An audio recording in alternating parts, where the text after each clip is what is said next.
You'll learn about the origin of cacao and chocolate. You'll learn how it's grown, how it's processed, and how it actually eventually becomes chocolate.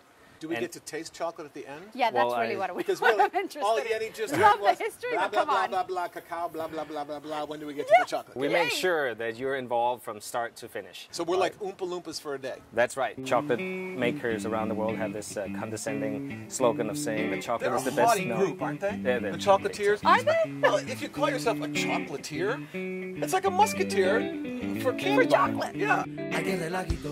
I'm not a chocolatier, I'm a chocolate maker. What's the difference? Chocolatiers are house cats. Chocolate makers are snow leopards. Talking trash. Cacao grows in Costa Rica. This is the fruit, okay? It's How not much a... chocolate do you get out of this? It looks like a squash kind. Can you bite into it? Well, you won't really like that, I think. Okay. You can do that. Sounds good. Listen. I can hear it. I can hear Ricky Ricardo.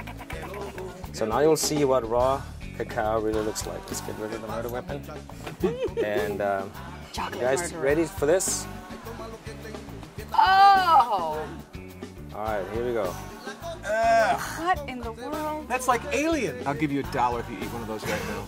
You can eat it, right? It's not... Of course you can eat it. It's actually really good. Of course it is. It doesn't taste anything like chocolate. It looks like it's covered in snot. Yes. It's delicious. Actually, that's what they call it in Spanish. They call it baba. Baba! They call it snot. So it's the snot fruit? They also call it mucílago, but Snot that's a kind of the more vegetable. scientific stuff. No. Taste it. Uh-huh. No, right. it's really good. Now, you may want to consider not chewing it. Are you chewing it? Okay, good. Ah! Oh, that's not good. It's purple.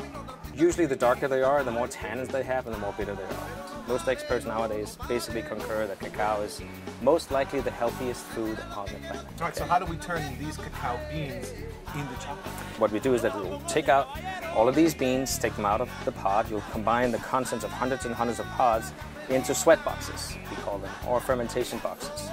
And then they'll sit for 5, 6, or 7 days, basically turn into a kind of a cacao ceviche, sit in its own juice. The temperature goes up to about 120 degrees Fahrenheit, and these flavors develop in the cacao bean. That's the fermentation process. So it's very much like making wine. You need an artist to know when it's fermented enough and when to pull it and when to stop it.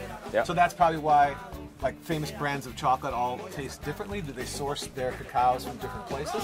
The flavor of fine chocolate will be determined by the terroir, right? Just like you have it in wine. Right. You have the genetics, what kind of bean is it, where did it grow, what altitude, what kind of soil, how much sun, how much, exactly where it comes from. These are what we call nibs. This is the best snack you can pick for yourselves, okay? I roasted them over this wok. When you can make the husk come off easily, then they're done. You turn off the heat and they're ready. How many of these do we have to crackle till we actually get Just keep cracking All right, how's that? Put it in there. Just, you don't have to move it yet. Just put it all in there. Come on, woman, I'm hungry. Blah, blah, chocolate. The famous Emperor Montezuma, he invented this rule that it was poisonous for women and children, so it was only grown men and men of high rank in society that actually could have chocolate. Of course, men. But this way we save more food than men. We tell the women that it's poison and they won't want it. More for us. Exactly. And if you drink the chocolate, we push you into the volcano. So this is really the healthiest part of the chocolate, right? The cacao. Let's ruin it. Let's put some stuff in there that's not healthy at all, right? Perfect. Like sweetener. This is tapa de dulce, we call it here. It's kind of very raw cane sugar. I tasted chocolate once, ever, in Cuba. And I only got it 1 year. It's poison for kids, that's why. Yeah. Want to add some vanilla? Sure. We'll just do an extract here. It's natural. Now it's binding together. And actually now I'd like you to see if you can pack a little ball of chocolate out of it. Yes, okay? I See if you can. It's good for your heart because it dilates your arteries and your veins. So it's like natural Viagra.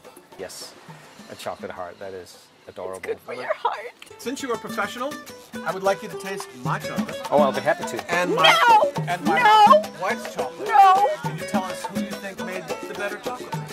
Okay, let's make it a blind tasting, right? Here is your first piece of chocolate right here. All right. Taste that. Okay.